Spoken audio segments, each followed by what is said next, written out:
खबर है में खुश आमदीद। मेरे साथ आरफ हमीद भट्टी साहब, तैयार मलिक साहब और मैं हूं सईद काजी। नाजरीन, आप देख रहे हैं बहुत से केसेस रजिस्टर हो चुके हैं और उसमें टॉप लेवल के जो अपोजिशन लीडर्स हैं उनको नामजद कर दिया गया है और इल्ज़ामात आपके सामने हैं, सियासत के समत में जा रही है, ये देखेंगे। और उसके साथ हमें अपोजिशन में भी यूँ लगता है कि जो उसका इत्तेहाद है उसमें भी एक हलचल नज़र आती है। वो बड़ी तेज़ी से अपना स्केड्यूल तब्दील कर रहे हैं, कौन से जलसा कहाँ होगा। अब कराची में जलसा होगा, फिर नवंबर में जलसा होगा और फिर उसके बाद दिसंबर में लाहौर में जलसा होगा। ये क्या मामला है। और जो इस्लामाबाद की रैली है वो भी मुश्किल में पड़ती नज़र आती है क्योंकि उसी दिन जलसे की दरख्वास्त PTI ने दे दी है। इस पर बात करेंगे। वफाकी वज़रा सदारती निज़ाम और असम्बलियाँ टूटने की बातें भी कर रहे हैं और ये किस ज़मन में हो रही हैं, वो इस ज़मन में हो रही हैं कि जनाब अगर NRO मांगा गया और हुकूमत को खतरा दरपेश हुआ किसी नो ट्रस्ट का तो हुकूमत प्रिफर करेगी कि हुकूमत टूट जाए, मगर ये ख़त्म नहीं होगा। और तालीमी इदारों में भट्टी साहब मनशियात का रुझान बढ़ता चला जा रहा है। भट्टी साहब, कुछ सख्ती आ गई है और कानून हरकत गया है और नवाज शरीफ साहब की तकरीर का जो रद्द अमल बड़ा सख्त आ रहा है। बिस्मिल्लाहिर्रहमानिर्रहीम।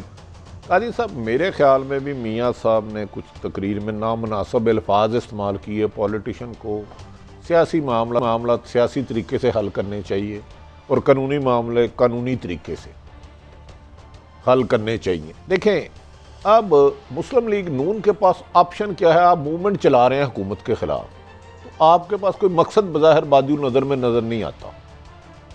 आज जो शाहदरा में मुकदमा हुआ, मेरे ख्याल में, मैं जितना जर्नलिस्ट हूँ, मेरा ख्याल है मेरे पास तो कोई राइट नहीं है कि मैं किसी भी पॉलिटिशियन को गद्दार करार दूँ। हमारा मकसद भी ये नहीं है, अदालतों का काम ना मैं करूँगा। मुकदमा इन्होंने दर्ज कराया है, मेरा ख्याल है हुकूमत से जल्द हो गई। इतने लीडरों पर मैं आपको रोकता हूँ। हमारे साथ शेख साहब हैं और इस आज की दुनिया में, आज की सियासत में बड़ा एक अहम नाम। शेख साहब, वेलकम टू द शो। हजूर, पहला सवाल मैं करता हूँ, फिर भट्टी साहब आपसे बात करेंगे। एक हलचल है, इतने ज़्यादा केसेस हो रहे हैं और बहुत सी बातें आपने दिसंबर और जनवरी के बारे में कर दी हैं। क्या दिसंबर जनवरी में होने वाली तब्दीलियों का आगाज हो चुका है जनाब शेख साहब? तब्दीली कोई नहीं, इन्होंने जेलों में होना है, झाड़ू फिर जाना है। नवाज देखे ना, शहबाज शरीफ तो सियाना आदमी था, अपने सेल्फ प्रोटेक्शन में चला गया। उसे कल कोई कहे ना कि भाई ये कामयाब हुई या नाकाम हुई, वो सियाना था, उसने कहा अपनी बेल ही वापस ले ली। उसने कहा मैं बेल ही वापस लेता हूँ। और जो आदमी 5 MPA मिले हैं बुजदार से तो वो पार्टी से फारिग हैं, और जो 4 दफा आर्मी चीफ से मिले तो उसको दोनों माँ बेटी अपना बाप बेटी तर्जमान मुकर्रर करते हैं। और ये अभी देखें क्या होता है। अभी तो ये सारा काम शुरू ही नहीं हुआ, तो अभी तो बड़ा लंबा है। 30 नवंबर तक इन्होंने डेटें दी हैं, दिसंबर तक, कौन सी दिसंबर की तारीख तक। सो मैं पहले ही कह चुका हूँ 31 दिसंबर से पहले इनके मामलात बड़े अजीब होंगे और ये नाकाम होंगे अल्टीमेटली। और मैं पीपल्स पार्टी को ना रिजाइन देते हुए देखता हूँ, ना कोई इतना कलीदी किरदार अदा करते हुए देखता हूँ। वो इन हाजिरी में शामिल रहेंगे और फजलुर रहमान साहब के ज़िम्मे बंदे इकट्ठे करना, और जो बड़ा वो मशकूक सा, क्या नाम है उसका, महमूद अचकज़ई, सवालिया निशान है पाकिस्तान की सियासत में जिसका, ये लोगों के एजेंडे और हैं। पीपल्स पार्टी देखें, अब 18 अक्टूबर को फजलुर रहमान जो हैं वो वहाँ जाएंगे और जो सूरत हाल है, मैं उसको कोई इतनी अपोजिशन के लिए तो अच्छा नहीं देख रहा। मैं नहीं देख रहा कि इनके लिए कामयाबी के गुजरांवाला मुमकिन है एक बेहतर जलसा हो सके, लेकिन बाकी जलसे एज ए जलसे ही होंगे जैसे जलसे होते हैं। कोई इससे प्रेशर नहीं बढ़ेगा गवर्नमेंट के ऊपर। बिस्मिल्लाहिर्रहमानिर्रहीम। शेख साहब, गुजारिश ये है कि PDM तो बनने से पहले टूटती फूटती हुई नजर आती है। बिलावल साहब बाहर सैर करने चले गए, मौलाना फजलुल माली इलाका जात में वो फोटो सेशन करवा रहे हैं।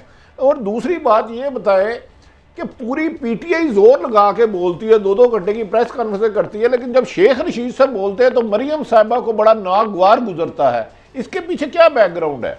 देखें, हमने पहले 10 सवाल किए, वो 10 जवाब नहीं दे सके, फिर 30 किए, 3 किए कि अभी मेमू गेट में कौन पेश हुआ हुसैन हक्कानी के खिलाफ काला कोट पहनकर। किसने कहा कि भाई पीटर गैल्ब्रिथ की किरदार कुशी जाली दस्तखतों से किसने की? देखिए, अभी ये खेल शुरू हुआ है। बाकी पार्टियों को तो मैं जानता नहीं हूँ। बंदे लोड करने हैं फजलुर रहमान ने, क्योंकि वो ऐसी मजहबी मुनाफरत फैला रहे हैं। अल्लाह ताला यहाँ 40वां खैरियत से करे इस मुल्क में। और बाकी नून लीग हाजिरी लगाएगी, टीवी खेलेंगे। और मरियम साहबा को मैंने आखिरी वार्निंग की है कि अब उन्होंने दिया तो फिर इस मुल्क में ज़ुल्ज़ुले आएंगे और उसके झटके नहीं कोई सह सकेगा। शेख साहब ये फरमाइएगा कि जो इन्होंने कहा हम धरना देंगे, जबकि नून लीग की हिस्ट्री है कि वो धरने की सियासत नहीं करते, टकराव की नहीं करते और अमूमन घर बैठते हैं, आप क्या समझते हैं ये धरना इस्लामाबाद पहुंच पाएगा पीडीएम का? देखें, धरना बहुत मुश्किल काम होता है। मैंने बहुत करीब से वाच किया है। ताहिरुल कादरी साहब के धरने में भी शाम को मैं बैठता था और 126 दिन में इमरान खान के साथ रहा धरने पे। धरना बहुत एक्सपेंसिव, बहुत रिस्क अमेज और बहुत ही मुश्किल काम है। ये इनके बस का काम नहीं है धरने देना। और अल्टीमेटली मौलाना फजलुर रहमान ये याद रखें, जो मुफ्ती महमूद ने तहरीक चलाई थी उसका अंजाम भी क्या हुआ था, ये ज़हन से ना भूलें आप लोग। और आप सारे लोग केसों के जंगल में हैं, केसों के आप इतने सीरियस जंगल में हैं कि शहबाज ने तो जान बचाई है, उसे ये नहीं पता कि उस पर शहादतें जो हैं उनके अपने लोगों ने इतनी दे दी हैं कि मुझे तो उसका बचना ही नज़र नहीं आता। नवाज शरीफ सियाना था, उसने पूरा मनूवर करके और सारी चीज़ों को सामने रख के बिल आखिर उसने जो गलत ताश खेला वो पाकिस्तान की अजीम फौज के खिलाफ खेला। उसको अंदाज़ा ही नहीं है कि पाकिस्तान इतना मुर्दा नहीं हुआ खुदा ना खास्ता कि अपनी फौज के खिलाफ भी इस किस्म की हमाकत अंगेज तकरीर को सुन सके। अच्छा शेख साहब, ये फरमाइए कि मरियम साहिबा का रोल PMLN के हवाले से और नवाज शरीफ साहब का रोल आने वाले दिनों में आप कहाँ देख रहे हैं? देखें, शाहिद खाकान और ख्वाजा आसफ को तो उसने बनाया कुछ नहीं। ख्वाजा आसफ मुझे कहीं नजर भी नहीं आ रहे और उसने सारे इख्तियार अपने पास रखे हैं। वो एक खुदकुश किस्म का स्ट्रोक खेल ली है। एक उन्होंने फौज के खिलाफ पहले तकरीर फरमाई है, वो ये सोच भी नहीं, यहाँ से तो जो सोच के गए और करके गए, 1 साल वो खामोश रहे, 10 महीने मरियम साहबा भी खामोश रही, लेकिन इन सारी चीज़ों का नतीजा कुछ नहीं निकला। अब ये जो करने जा रहे हैं इसका अंजाम भी अभी 4 महीने की ये सिलसिला तसलसल है। जलसा तो वैसे ही हो जाता है जिस वक्त आदमी, मैं आपसे टीवी पे बात कर रहा हूँ, मैं जलसा ही कर रहा हूँ, क्योंकि जो अगर इन्होंने टीवी पे ही जलसा करना है, लोगों की तादाद का तो मसला कोई नहीं रह गया। आप शेख साहब, मैं आपसे शेख साहब मेरा सवाल बड़ा सादा सा है। आपका हक है, आप अपोजिशन पे क्रिटिसिज्म कर रहे हैं, उसका रैशनल भी आप दे रहे हैं।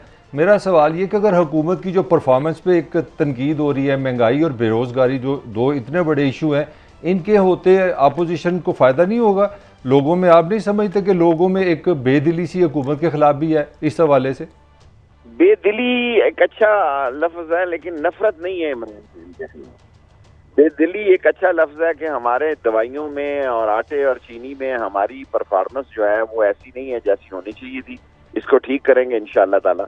लेकिन इमरान खान से लोग नफरत नहीं कर रहे। इमरान खान 5 साल पूरे करेगा। अच्छा शेख साहब, आखिरी सवाल लेते हैं। शेख साहब, गुजारिश है कि आप नवाज शरीफ को बहुत करीब से जानते हैं, पंजाबी में कहते हैं आप उसकी दाई हैं। अगर जितना बड़ा उस पाक फौज के खिलाफ नामुनासिब अल्फाज इस्तेमाल किए, बाहर जाके साल खामोश रहने के बाद, आप क्या समझते हैं कोई गैर मुल्की ताकत का भी उनके साथ राब्ता हुआ इस दौरान? ऑफ कोर्स इतना बेवकूफ़ तो नहीं है, बिजनेसमैन है। बिजनेसमैन हमेशा इंटरेस्ट ओरिएंटेड होता है। सवाल ये अगर 1 साल चुप रहा तो अब क्यों बोला? जाहिर है किसी ने उसको उश्कल दी है, किसी ने उसको इस तरफ गामजन किया है, लेकिन जिसने भी दिया उसकी सियासत का ताना बाना उखेड़ के रख दिया। ये वही नवाज शरीफ है जिन्होंने अजमल सत्तार का एड्रेस भी बाहर की दुनिया को दिया था। लेकिन ये सारी बातें आर्जी नोयत की हैं और इसका नतीजा अगर ये समझ रहे हैं कि इमरान खान चला जाएगा, इमरान खान असेंबली तोड़ देगा लेकिन NRO नहीं देगा। तो शेख साहब, आप क्या समझते हैं पीपल्स पार्टी के लिए कोई सॉफ्ट कॉर्नर हो सकता है? जैसे बिलावल साहब भी पीछे हो गए और बज़ाहिर ऐसा लग रहा है कि पीपल्स पार्टी इस दफ़ा मियाँ साहब को खुदा हाफिज कहने वाली है। कुछ टाइम लेगी लेकिन पीपल्स पार्टी नवाज शरीफ के साथ नहीं चलेगी। अल्टीमेटली जब इलेक्शन होने हैं इन तीनों पार्टियों ने आपस में लड़ना है। बाकी तो ऐसे ही जुमा जंज के साथ है, उनकी कोई हैसियत भी नहीं है और वैल्यू भी नहीं। और अब फाइनली शेख साहब ये फरमाइए कि कुछ वो ज़रा बात जो है यहाँ पे पहले भी बहस होती रही, सदारती निज़ाम ये वो, हालांकि वो बड़ा मुश्किल लगता है। आपको लगता है कोई ऐसी कहानी है? नहीं, कोई कहानी नहीं जी। 6 पॉइंट कौन ऐसे हालात में सदारती निज़ाम के करेगा? कौन रेफरेंडम कराएगा? कौन असेंबली से पास कराएगा? उसके 6 कानून तो देखें कितने सख्त हैं, वो नहीं हो सकते। ऐसी बस ख्वाब ही देखने वाली बात। बहुत शुक्रिया शेख साहब, आपने हमें बड़ा कीमती वक्त और ख्यालात से नवाजा। अब चीज़ें भट्टी साहब बड़ी वाज़े हो गई हैं। कुछ ये लग रहा है शेख साहब जो कह रहे थे, जिस तरीके से अब सियासत आगे बढ़ रही है तो मुझे लगता है कि ये तो फिर सेल्फ डिस्ट्रक्शन के पास, जिस तरह उन्होंने कहा कि खुदकुश हमला कर दिया है मुस्लिम लीग नून ने अपने ऊपर। देखिए, हुकूमत नवाज शरीफ के पास मेरा ख्याल है मज़ीद खोने के लिए कुछ नहीं था। मुल्क से वो खुद भाग चुके थे, अदालतों से उनको सज़ा हो चुकी थी, तो पसे पर्दा उन्होंने बारगेनिंग की बहुत सारी कोशिश की। जब बारगेनिंग नहीं हुई तो वो बाहर गए और कुछ आईनी माहिर, कुछ लोग कहते हैं कि उनके गैर मुल्की ताकतों से भी राब्ते थे। उस पर उन्होंने जो खुदकश हमला किया, ना सिर्फ खुद पर किया बल्कि मेरा ख्याल है शहबाज शरीफ साहब पर किया और पीपल्स पार्टी पर किया। इसके लिए आप देखें ना, ये जो PDM है कोई भी एक हतमी नतीजा नहीं। पहले 11 तारीख को जलसा, फिर 18 को, फिर नहीं 11 को, फिर 18 को, अब बेनज़ीर साहिबा का जो सानिया कारसाज है वो तो उनका अपना है, उसके ऊपर रख रहे हैं। तो मेरा ज़ाती ख्याल है काजी साहब कि हुकूमत अगर खामोश रहे तो PDM आज भी कोई फैसला नहीं कर सके। तहरीक होती है जो रोज़ाना चलाई जाए। अगर 15-15 दिन बाद एक जलसा करते हैं तो जलसा कर करके थक जाएंगे। ये तो हुकूमत अक्लमंद हो, दानिशमंदों की हो, इमरान खान साहब गाइड करें तो हुकूमती वज़रा अपोजिशन को डिस्कस ही ना करें। अच्छा, तो ये खुद ब खुद अकेले रह जाएंगे। इल्ज़ामात हैं इस हवाले से वज़ीर आज़म साहब को भी सुन लेते हैं, बड़े संगीन इसके हैं नतायज और जो दफात लगी हैं। सुनाएं ज़रा वज़ीर आज़म साहब क्या फरमा रहे हैं। ये बड़ी डेंजरस गेम हो रही है, ये जो नवाज शरीफ खेल रहा है, कि इस तरह हिंदुस्तान इसकी पूरी मदद कर रहा है इसमें। वहां जाके हिंदुस्तान की अब गेम खेल रहा है, बैठ के पाकिस्तान को अटैक कर रहा है। इसको 100% पीछे से बैकिंग मिल रही है। बड़ा बुज़दिल आदमी है ये, इसके बगैर ये कुछ कर नहीं। मलिक साहब बहुत बड़ी वाज़ेह लाइन ले रहे हैं PM साहब। नहीं, PM वो तो वाज़ेह लाइन तो उनकी भी है, मगर असल में ये जो सियासत बनी चाहिए, ये बड़ा सीरियस इल्ज़ाम है। तो इस पर एक पूरी एक ईमानदाराना जो हमारे इदारे हैं वो एक इन्वेस्टिगेशन करें। इसमें दूध का दूध, पानी का पानी होना ज़रूरी है। आप तो पूरी अपनी हिस्ट्री उठा लें।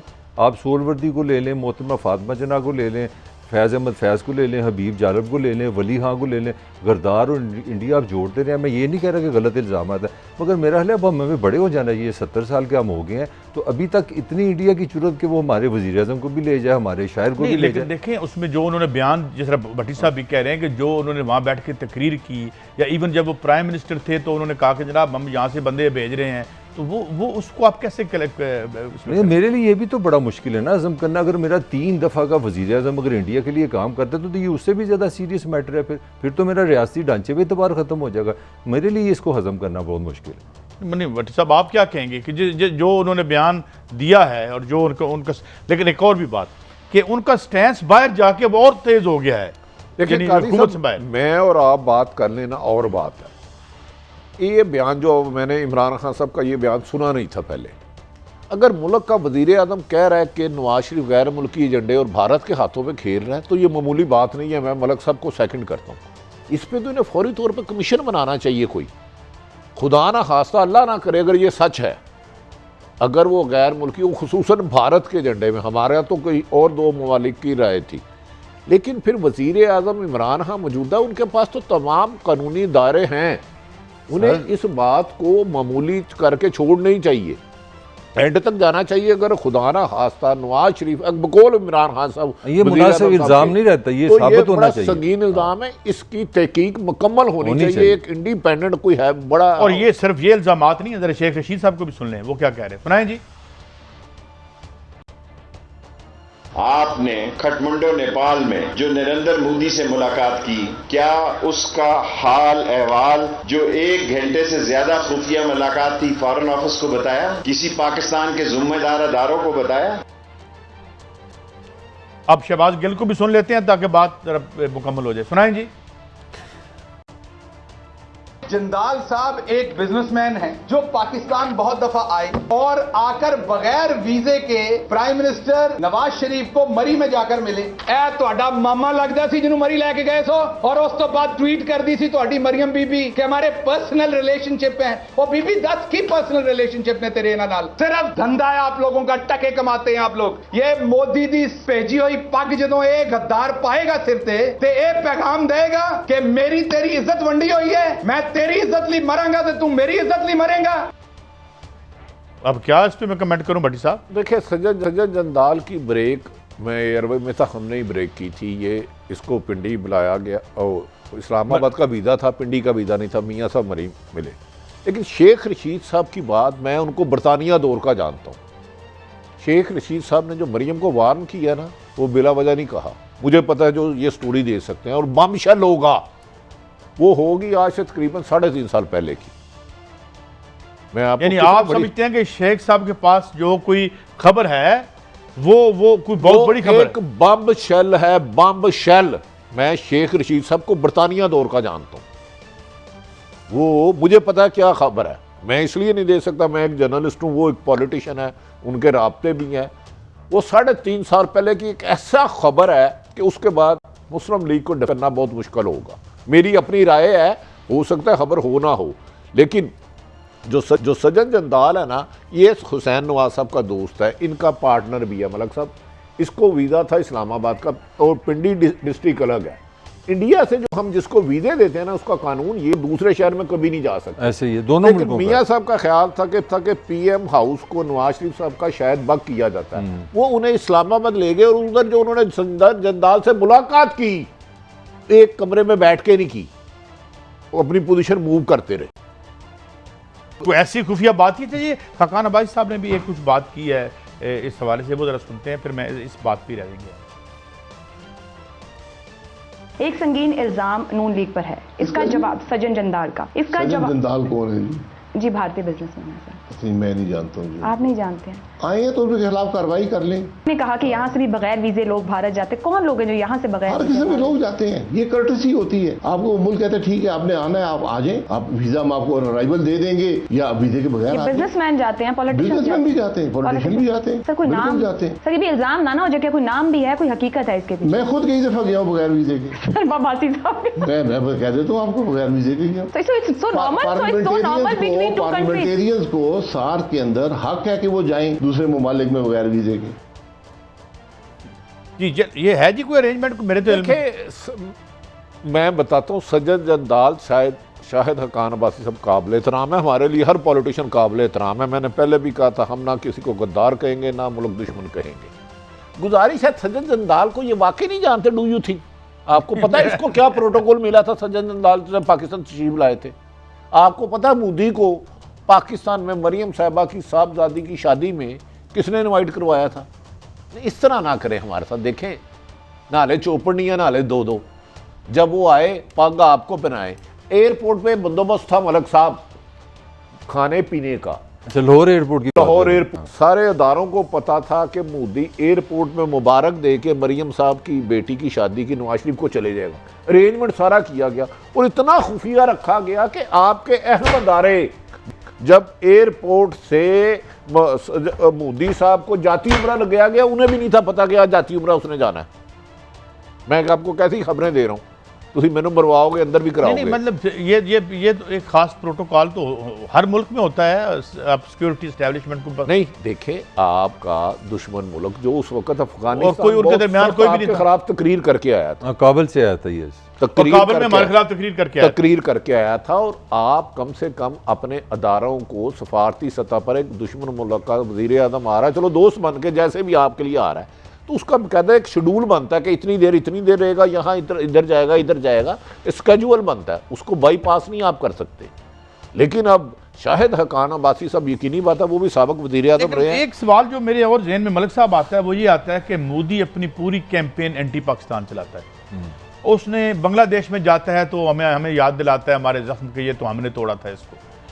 वैसे तो और लोग भी इंडिया में हैं जो बहुत बेहतर हैं, और अरुंधति राय जैसे लोग हैं। अगर कोई ऐसा आदमी आए तो उसे हम वेलकम कहेंगे। लेकिन एक आदमी जिसका बयानिया ही पूरी सियासत ही पाकिस्तान के खिलाफ है, उससे इस तरह के तल्लुकात से कुछ शकूक पैदा हो सकते हैं? शकूक तो होते हैं। वैसे देखें, कॉमन सेंस की बात है। ये किस तरह हो सकता है कि ये वो नवाज शरीफ को नहीं है, वो पाकिस्तान के वज़ीर आज़म को मिलने आता है? ये मुमकिन ही नहीं है कि मेरे इदारों को पता ना हो। ये मैं तो इतना बेवकूफ़ नहीं कि मैं देखें, आपकी ज़ात तब है जब आप वज़ीर आज़म बन जाते हैं, वो तो क्राइम है, मेरे हिसाब से क्राइम है। अगर जो भट्टी साहब की खबर है, मैं शक नहीं कर रहा, अगर आपके इदारे आपके साथ नहीं है, आप नवाज शरीफ नहीं है, आप पाकिस्तान है, पहली बात। दूसरी जो ब्रेक बात है मेरी, जल्दी मैं एक से। छोटा सा कमेंट करना चाह रहा हूँ शेख रशीद साहब की बात पे। मैं समझता हूँ हमें एक चीज़ बदलनी पड़ेगी पाकिस्तान में, या हम सच बोलें, ये हमने ये जो टाइम रखा है ना सच बोलने का, मेरे पास 12 घंटे है फिर मैं सच बताऊंगा, मेरे थले लग गई तो फिर मैं सच दसाऊंगा, ये काम गलत है। अगर शेख साहब के बहुत बाद अच्छी कोई बात ऐसी की बात है तो मैं सच इसी बोलें। नोट पे खत्म करता हूँ। एस्टैब्लिशमेंट अपने वक्त पे सच बताती है, और जनाब नवाज शरीफ साहब भी जब फारूक हो जाते हैं तो उन्हें भी सच याद आ जाता है। ये मामला आप ठीक ये फरमा रहे हैं। ये एक ब्रेक सच के बाद नहीं है। हाजिर होते हैं और उस पर मजीद अभी बहुत सी गुफ्तगू बाकी है। Welcome back. अच्छा, सवाल मेरे जहन में वही है मलिक साहब और भट्टी साहब कि बहुत से ऐसे एलिमेंट भी हैं वहाँ पे जो कि पाकिस्तान इंडिया दोस्ती की बात भी करते रहे हैं और सियासत में भी ऐसे लोग रहे हैं, मगर मोदी तो उसका तो सारा जन्म ही एंटी पाकिस्तान और एंटी मुसलमान और जो वहाँ मुसलमानों के साथ वो कर रहा है, उससे अगर आप पींगे बढ़ाएंगे तो there will be questions raised. नहीं, मेरा उस पर कोई इतराज़ नहीं। मेरा बेसिक क्वेश्चन आप दोनों से है कि यार आप एक इज़्ज़तदार मुल्क हैं, एटम बम आपके पास है, 7वीं बड़ी फ़ौज आपके पास है, पूरी मुस्लिम दुनिया आपको लीडर समझती है, आपका हर वज़ीर-ए-आज़म गद्दार होता है। आज आपने अल्लाह का शुक्र है जमाली को भी शामिल कर लिया कि उसके भी अमेरिका से अंडर हैंड मुलाकातें थी। मेरा मतलब है, जवाब हो गया ना। मेरा जवाब ये है, पर्टिकुलरली मेरा फिर सिंपल जवाब ये है कि यहाँ तो फिर आप वो भट्टी साहब वाली बात है, आपके पास दुनिया की आप मुझे तो आपने यही बताया ना कि बेस्ट हमारे पास इंटेलिजेंस एजेंसीज हैं, तो किधर है मेरी एजेंसीज, किधर है मेरी अदालतें, किधर है मेरी FIA? आप चाहे साल लें, आप चाहे 1 महीना लें, एक दफ़ा इन्वेस्टिगेट करें, जो गद्दार है वो गद्दार है। एक मिनट, मतलब इल्ज़ाम बंद करेंगे, गुफ्तगू नहीं होनी चाहिए। अब आप प्राइम मिनिस्टर साहब चीफ एग्जीक्यूटिव हैं, ISI उनके अंडर है, MI उनके अंडर है, वो अपनी मर्जी से बगैर वीजे को किसी को बुला लेते हैं, हम उनका क्या करें? वो सज्जन जंदाल ऐसे ही आया, इस बात में दो राय नहीं है, लेकिन मेरा ख्याल है बगावत बहुत सख्त लफ्ज़ है। मैं इसको तो कह ही नहीं रहा। इसको जो 50-60 लोगों पे कर दिया गया ना, मेरे ख्याल में, ये मेरी राय है, इस तरह नहीं होना चाहिए, ये मुनासिब नहीं है। सियासी मामलात को सियासी अंदाज में हल करें। हर एक को अगर आप दीवार के साथ लगा देंगे तो याद रख रहे रिएक्शन होगा। नहीं, बड़ी साहब मैं सवाल दोबारा करता हूं। मैं अर्ज करने लगूं, जो हमारे वज़ीर आज़म इमरान खान साहब ने फरमाया कि NRO नहीं दूंगा, अक्सर फरमाते हैं ना, देखें इसमें मेरे ख्याल में इसमें इतनी हकीकत नहीं है। ज़ुबैर साहब मुस्लिम लीग नून के जो लीडर हैं वो कमर आर्मी चीफ साहब को मिले, बाहर खबर आ गई। गफूर हैदर और मौलाना फजलुर रहमान आर्मी चीफ साहब को मिले, बाहर खबर आ गई। फिर उसके बाद गफूर हैदरी के तरदीद की खबर चौधरी गुलाम हुसैन आपके दोस्त ने दी, वो भी खबर आ गई। अगर इमरान खान से कोई NRO मांग रहा है तो आज तक ये खबर क्यों नहीं आई कि नवाज शरीफ मिला इमरान खान से, शहबाज शरीफ मिला, ख्वाजा आसम मिला, ज़ुबैर मिला, कोई एक नाम तो बाहर आता। मेरा ख्याल है हमें मुखालफत बराए मुखालफत से निकल के ना सियासी तो मैं बड़ी साहब ये कहता हूँ, अभी रिसेंटली उनके एक जसवंत सिंह आइसोलेशन में वो आंजहानी हो गए हैं, और वो उनका एक प्रो पाकिस्तान थोड़ा बहुत स्टैंस था, एक किताब भी उन्होंने लिखी थी, कायद-ए-आज़म की बड़ी तारीफ, उन्होंने कायद-ए-आज़म की बड़ी तारीफ की थी, उनको पार्टी से निकाल दिए गए, ये एलिमेंट थे। ये इसका काम ये है कि मोदी के बारे में ये कहा जाता है कि ये तो इसके लिए रहमत होती है कि वहाँ खुद ही कोई धमाका करवा दे ताकि एंटी पाकिस्तान इस्तेमाल हो। सब गुजरात में जो मुसलमानों का खून बहाया वो मोदी ज़ालिम था ना, समझौता एक्सप्रेस, हमें मोदी के और अमेरिका ने इसकी आमद पे पाबंदी लगा रखी थी। मोदी के घाव हमारे पूरे मुसलमानों की जिस्म पे हैं, जो मकबूजा कश्मीर में वो जुल्म सितम किए, मुजालिम ढा रहा है, हम उससे नावाकिफ नहीं है। लेकिन मेरा ज़ाती ख्याल है कि सियासतदानों पे बगावत के मुकदमात अभी दर्ज हुए, अभी अदालतों ने सजा नहीं दी, इसे बड़ा सोच समझ के करना चाहिए। इसे आप 144 की वायलेशन दे दें और दे दें। एक तकरीर की उन्होंने, वो गोगा तकरीर से मुझे भी इख्तलाफ है बहुत ज़्यादा, लेकिन मैं किसी को गद्दार कहने का इख्तियार बड़ी साहब मैं थोड़ा सा कमेंट करना चाहूँ। गद्दार से मुराद बगावत नहीं होता, मुल्क बेचने वाला, मुल्क फरोश। मैं जो लफ्ज़ बार बार कह रहा हूँ, मुझे बता दें, मैं इमरान खान को बड़ा पाकिस्तानी समझता हूँ। हाँ साहब ऑन रिकॉर्ड हैं इंडिया के इलेक्शन से पहले कि मेरा ख्याल है कि मोदी जीतेगा और उसके जीतने से कश्मीर का मसला हल होगा।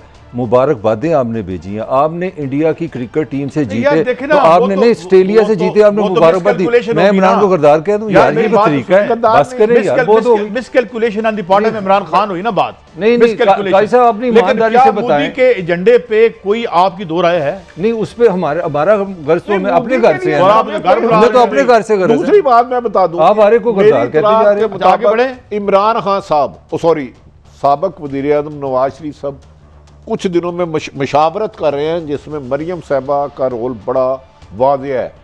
कि उधर कोई प्रेस कॉन्फ्रेंस करने की जिसमें 2-3 वो तस्वीरें दिखाएंगे। अब वो क्या उसमें सांप निकलता मुझे नहीं ये पता। लंदन में सोच रहे हैं। मैं आपको ये मेरी समझे उन्हीं से बात हुई है, उनसे नहीं हुई, लेकिन बड़े करीब उनके। मेरा ख्याल है कुछ तस्वीरें दिखाएंगे, कुछ तस्वीरें और कुछ खौफनाक सी। तो मेरा ख्याल है इदारों पे फिर आ रहे मुस्लिम लीग नून की क़यादत को चाहिए उन्हें रोके।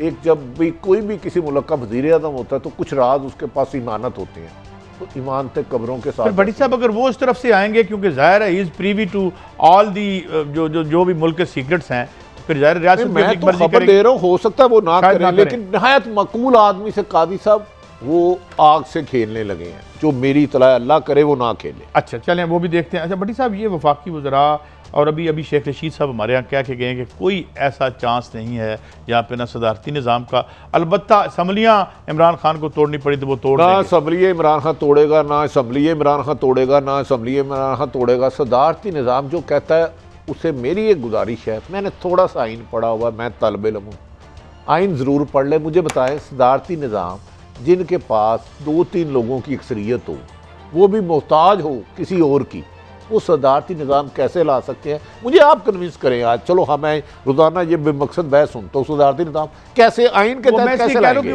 मुझे नहीं लगता ये ऐसे। फैसल अवाडा साहब हमारे दोस्त हैं, मेरे बड़े करीबी दोस्त हैं और बड़े मेरा उनसे प्यार है, लेकिन मैं आइनी तौर पे मैं तो आइन से देखता हूँ ना, मावरा आइन को इन्होंने काम करना है तो ये। बट सब टेक्निकली ऑनेस्टली जब आप गैर मुंतखब अफराद देखें ना, अपना इमरान खान साहब कितने पास हैं, तो सदारती निज़ाम है। Imran Khan is not a prime minister. एक मेरा कमेंट ले लें, पिछली असेंबली और इस असेंबली में आप किसी अपने रिपोर्टर की जिम्मेदारी लगा दें, सबसे कम असेंबली में आने वाला हमारा वजीर आज़म है। तो सदारती निज़ाम तो ऑलरेडी चल रहा है। और नहीं भाई, सदारती निज़ाम पार्लियामेंट क्या कर रही है? इजाजत देता है, मेरी ख्वाहिश हो रहा है, मेरी जिद हो नवाज रहा शरीफ साहब है, मेरी अदावत हो रहा है। आज आपने कभी आपने निकलवाया है कि मियां नवाज शरीफ का बराबर में वजीर खारजा नहीं रखा हुआ? रेफरेंस लाने के निज़ाम लाने के लिए आपको कुछ कानूनी तकाजे पूरे करने होंगे, ये ख्वाहिश से जिद से मेरे ख्याल में हमारा कंसेंसस इस बात पे, जिस पे हम ब्रेक में भी जा रहे हैं, हुकूमत को हम कोई अपने वालिद साहब की वो मिल्कियत या जायदाद ना समझा करें, मैं हूँ कोई और हो, ये एक इमानत होती है, इस इमानत के तौर पर हम चलाएं, ना कि अपने ज़ाती कारोबारों को बढ़ावा देने के लिए या ताल्लुकात को। ब्रेक के बाद आते हैं तालीमी इदारों में क्या हो रहा है, नशियात का रुझान क्यों बढ़ रहा है, और सोशल इशूज़, महंगाई, ये सब कुछ क्या, इसके लिए भी हमारे पास वक्त है एक ब्रेक के बाद।